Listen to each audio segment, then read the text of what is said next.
Haber presenta. Bienvenidos a Cimientos Podcast, un espacio que diseñamos para aquellos que piensan que todas las decisiones que tomamos en la vida se convierten en los cimientos sobre los que construimos nuestra historia. Comenzamos. Hola, ¿qué tal amigos? ¿Cómo están? Me da muchísimo gusto compartir con ustedes un capítulo más de Cimientos Podcast. Yo soy Pablo. Estamos muy contentos de que sea este nuestro episodio número 35. Esperamos poder seguir contando con su participación, escuchando nuestros episodios, compartiéndonos algunas de sus dudas. Recuerden que para nosotros es muy importante estar en contacto con ustedes a través de nuestras redes sociales. Díganos qué les parecen los episodios, los temas, sugerencias, dudas, porque de ahí a nosotros nos es mucho más fácil poder tener contenido que les resulte después a todos ustedes mucho más interesante. Asimismo, les recordamos que nos pueden seguir en nuestras redes sociales de Facebook e Instagram como Cimientos Podcast, donde podrán encontrar diferentes contenidos de nuestros capítulos y episodios anteriores.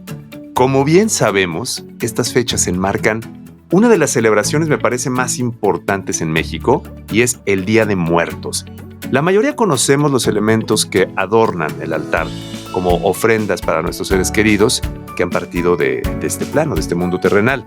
Dentro de ellos se encuentra uno que me parece que se encuentra entre los favoritos de muchos, por lo menos el mío, y me refiero de el pan de muerto. El pan de muerto tiene un gran protagonismo en estas fiestas porque llena nuestro paladar de una experiencia increíble, de verdad. Es un manjar. El pan de muerto es maravilloso y se dice que su forma circular representa el ciclo entre la vida y la muerte. Además de que las figuras que se encuentran en la parte superior simbolizan un cráneo y las 4 canillas, haciendo alusión a los huesos del cuerpo humano, aunque también pueden simbolizar las lágrimas de las personas que ya partieron. Esto es uno de los ejemplos de pan de muerto que existen en México, pero miren, por eso mismo estamos tratando este tema. Me encanta tener invitados como la invitada del día de hoy, que justamente nos va a hablar de específicamente algo como el pan de muerto, que a mí me encanta, que llega la temporada y que la esperamos con muchísimo gusto. Y por eso le doy la bienvenida a Susana Córdoba, quien es experta en el arte de la repostería, quien nos compartirá su opinión, sus comentarios sobre esta pieza esencial en el altar de muertos y obviamente su importancia durante estas fechas. Susana, bienvenida, qué gusto tenerte aquí en Cimientos. Hola, mucho gusto. Qué gusto tenerte aquí porque por supuesto para mí, como lo dije, me confieso un fanático del pan de muerto, pero no nada más del sabor, que de por sí es maravilloso, sino lo que representa. Primero me encantaría que comenzáramos hablando de ¿qué sientes? ¿Cuál es tu opinión sobre esta tradición tan milenaria del Día de Muertos y cómo lo vives en tu familia, Susana? Claro que sí, pues mira, considero que es una tradición muy bonita, pues es una manera de recordar que ya las personas que tanto queremos no están con nosotros, sin embargo siguen estando en nuestra memoria. Y también creo que tiene trascendencia popular, ya que para muchos puede significar diferentes cosas, y como en cada familia que hacemos cosas totalmente distintas, lo pueden celebrar a su propia manera. Puede que sea con altares de muertos muy elaborados, o puede ser un altar de muertos pequeño, o simplemente visitar a sus familiares en el cementerio, llevándoles flores, objetos que significaron mucho en la vida de esas personas. Como bien sabemos, somos el único país que celebra la muerte de esta manera y es muy característico de nosotros los mexicanos de tomarnos las cosas no con tristeza, que si bien la muerte puede significar para otras personas el olvido o que ya no están con nosotros, sin embargo, con esta tradición mexicana nos ayuda a recordarlos con alegría y pues no es excepción alguna de nosotros como mexicanos. Y en mi familia, particularmente en mi casa, hacemos como un altar de muertos pequeño, no los 7 pisos del altar, pero sí hacemos como una representación con 3 escalones. Cuando mencionas a tu familia me parece muy interesante saber que es como pequeños mundos, ¿no, Susana? Cada altar, cada familia, como decías, tiene obviamente total libertad de hacerlo como considere y eso me parece fascinante de cada altar. No hay un altar que se repita y eso es maravilloso, ¿no crees? Sí, claro, porque es parte de la libertad que tenemos con nuestra cultura y este tipo de tradiciones. Ahora vamos al pan de muerto. Como decíamos durante la introducción, pues es una pieza fundamental de todos los altares, en el altar y por supuesto, pues las personas que lo disfrutamos.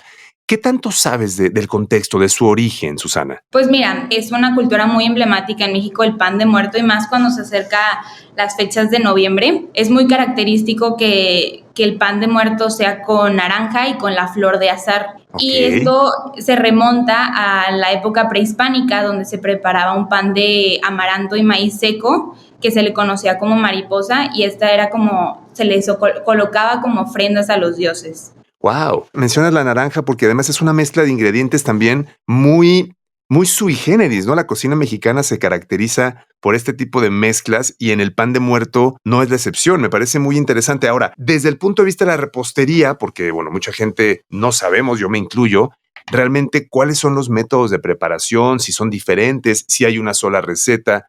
¿Qué nos podrías contar respecto a esto, Susana? Mira, pues simplemente es la representación del muerto, que viene siendo el cráneo, que es la bolita de la parte de arriba, y los huesitos son los que se cruzan en la parte superior del pan. Y como ya lo habíamos comentado, tenemos una amplia gastronomía a lo largo de la República y pues puede variar. Por ejemplo, en Guerrero se colocan panes similares conocidos como almas con azúcar, mientras que en Michoacán se elabora el pan de ofrenda, que viene siendo con harina, trigo de levadura de soya, azúcar y sal, mientras que aquí en el norte, yo estoy de Monterrey, si no lo había comentado, y aquí en el norte se escarcha el pan de muerto con azúcar, no tanto como sal, que viene siendo más en el sur. Y eso entonces significa que cada región tiene su propia receta. Obviamente las personas que viven en cada región están acostumbradas a determinar receta. ¿Tú has probado varios? ¿Has probado algún otro?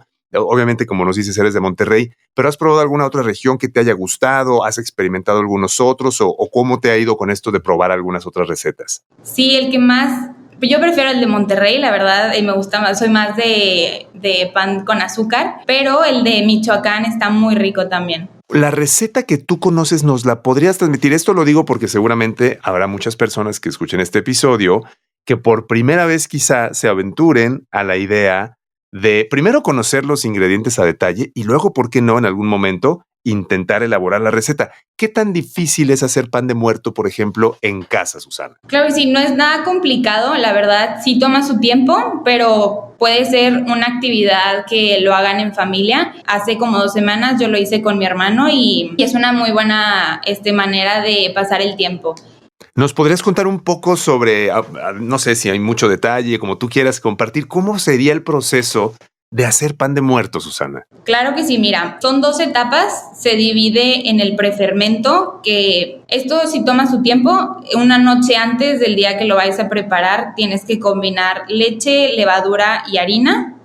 Y lo dejas reposar, que fermente durante 12 horas y lo vas a dejar a temperatura ambiente, o bien lo puedes dejar toda la noche en el refri. Y luego ya el día que lo vas a hacer, que viene siendo al día siguiente, esa preparación se llama polish. Lo vas a mezclar con harina, la leche, la esencia de azahar, huevo y sal. Luego amasas a que quede todo bien incorporado. Luego agregas el azúcar y la ralladura de naranja y continuar con el amasado. Después de que la masa ya está bien integrada, agregues la mantequilla y aquí es cuando se puede llegar a poner la masa un poco chiclosa y esto puede tardar como un buen tiempo de amasado, entonces hay que prepararnos con esos brazos para amasar. Ok.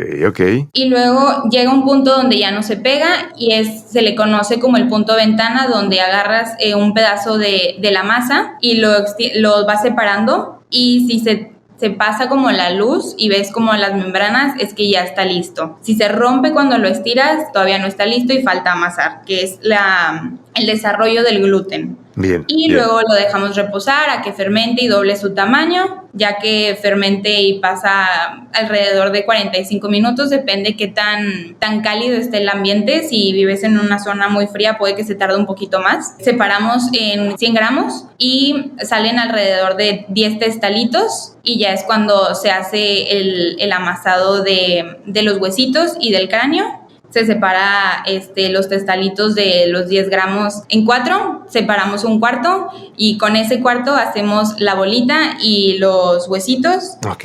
Luego volvemos a bolear el resto de la masa, se coloca y se pega con agua los huesitos y el cráneo y volvemos a dejar fermentar por otros 30 minutos para que vuelva a doblar en su tamaño y ya es cuando se hornean. Uno ve el pan de muerto y me parece muy interesante que lo vas construyendo en diferentes etapas, con diferentes partes, luego vienen los huesitos. Me empecé a imaginar conforme lo ibas preparando y es lo que tiene el simplemente escuchar la voz de alguien describir sin imágenes, porque me vinieron un montón de escenas a la cabeza y te agradezco mucho por eso, pero llegamos al punto del horneado. Llegamos al punto del horneado, ya se sacan del horno y dejamos enfriar un poco y ya cuando se enfríen tenemos que tener preparada la mantequilla derretida y las vamos a barnizar, que viene siendo con una brochita y mantequilla, se barnizan de mantequilla el pan y luego se le espolvorea el azúcar y ya está listo para su consumo. ¡Wow! ¡Qué rico! Suena increíble. Tú, por ejemplo, ¿con qué lo acompañas, Susana? ¿Con alguna bebida en especial? ¿Con qué le recomiendas a la gente que escuche este episodio acompañarlo? Yo lo acompaño con chocolate caliente.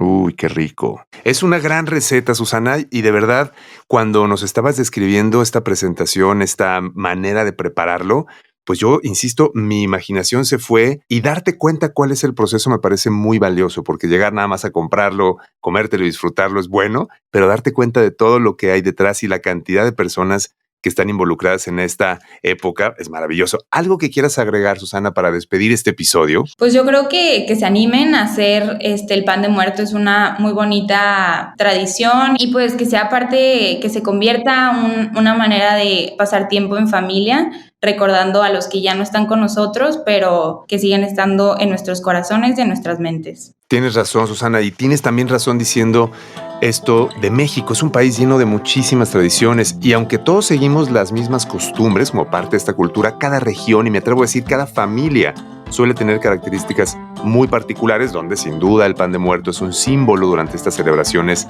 del 2 de noviembre. Es un platillo, como lo decía Susana, que une a todo el país, pero también es muy interesante saber que hay diferentes recetas, maneras de prepararlo, métodos en cada una de las regiones y me abre un panorama que yo no conocía, Susana. Así es que por nuestra parte queremos agradecerles que nos hayan acompañado en nuestro episodio número 35 y sobre todo que sigan siendo parte de esta historia, de nuestro podcast. Esto es Cimientos Podcast. Nos encanta compartir con ustedes todos estos momentos mediante este espacio y no se olviden de estar pendientes de nuestros siguientes episodios, seguirnos por supuesto en nuestras diferentes plataformas y redes sociales. Yo soy Pablo y nos escuchamos hasta la próxima. Muchas gracias. Esto fue Cimientos Podcast, un espacio que diseñamos para aquellos que piensan que todas las decisiones que tomamos en la vida se convierten en los cimientos sobre los que construimos nuestra historia. Hasta la próxima.